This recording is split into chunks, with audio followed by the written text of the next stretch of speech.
What is going on today, guys? I'm back at it with a new video. So since the last time I posted a video, I ended up picking up two more Srt-4's. The blue one is a stock turbo with full bolt-ons minus the front mount intercooler, and the interior is mint. It's a sunroof car. This one's a 05 with no sunroof. It's a HEP big turbo car. It's got some 1200cc injectors, supposedly tuned by Nigel over at Brutal Speed and Tuning out of North Carolina. The transmission just went through about a year ago. It's got paperwork with it, and it's got a 6-puck ACT clutch in it. There's used to be a whole lot of rust on this thing. Somebody had cut out the rockers, and it looks like maybe somebody smacked a guardrail as well. It's pretty rough shape, but I plan on taking it to the body shop and getting it fixed up, and switching it over to E85. It's on a pump gas tune. The side skirts are missing, and then this is where they welded in the new rockers. Looks pretty rough. When I got it, it wasn't making any boost, and the owner said that he had just picked it up on trade. He didn't know much about it, other than the paperwork that come with the car. It wasn't making any boost. So one of the first things I did notice was there was a hole in the boost pipe where the AC compressor bolt goes. So the fourth mount shot, and boost leak tested after that, and it made boost fine. On the boost leak test, well, I went for a drive and it wouldn't make any boost. It'd get to about 3 grand and it would just stutter. So started revving it up some and noticed that the exhaust was coming off the downpipe, and so we pulled it off, and this thing still had the stock catalytic converter, and it was completely clogged. So we went with the catless downpipe for it and put it back on. Now it rips just fine. I do have a water pump on the way for it. It does need a water pump, and I'm gonna go ahead and get a new fourth mount in there as well. I do have the front bumper for it as well, but it needs painted. Somebody had hit something with it and the paint kind of flaked off, so it doesn't look that great. So I ended up pulling it off.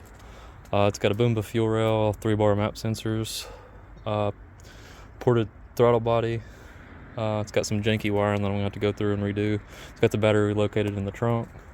The fuel pressure regulator that come with it was leaking, so I ended up just bypassing it for now.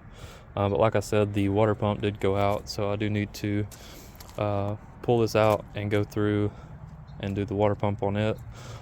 Shouldn't be too bad. It is an AGP turbo. I haven't looked to see what size it is yet, but for the most part, this is probably going to be possibly a weekend car, not the daily. Probably going to drive the blue car through the rest of winter, and then maybe go with ARP head studs for it and see how much it'll make on stock block. I've got another regulator to put on it for that fuel side of things. It's got a Hellcat 525 pump. I also got to mess with the oil drain. The oil drain had a slight crack in it, so there was some oil leaking out of it when it's on. But main priority, I guess, is going to be getting it painted and getting it fixed up from all the rocker damage. It also does have BC coilovers, which this is the first car I've had that had BCs on it. I've always been rocking some eBay EMUSA coilovers, so night and day difference with the BC coilovers, so I highly recommend those. This guy just went through and put new front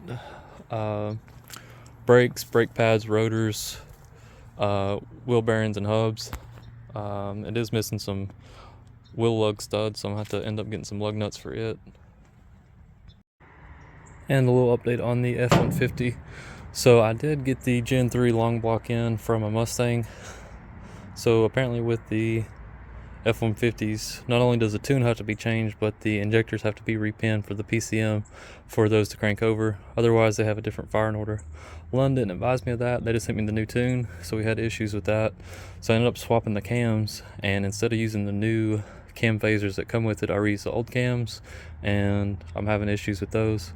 So we're going to be pulling the valve covers and the front cover off and redoing the cam phasers, and then we should be ready to rock and roll.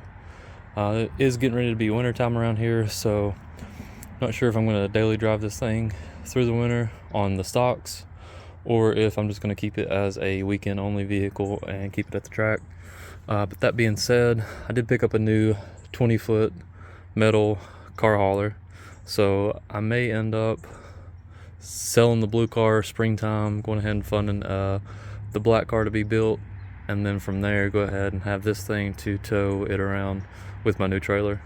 So lots of stuff to be happening in the next few months.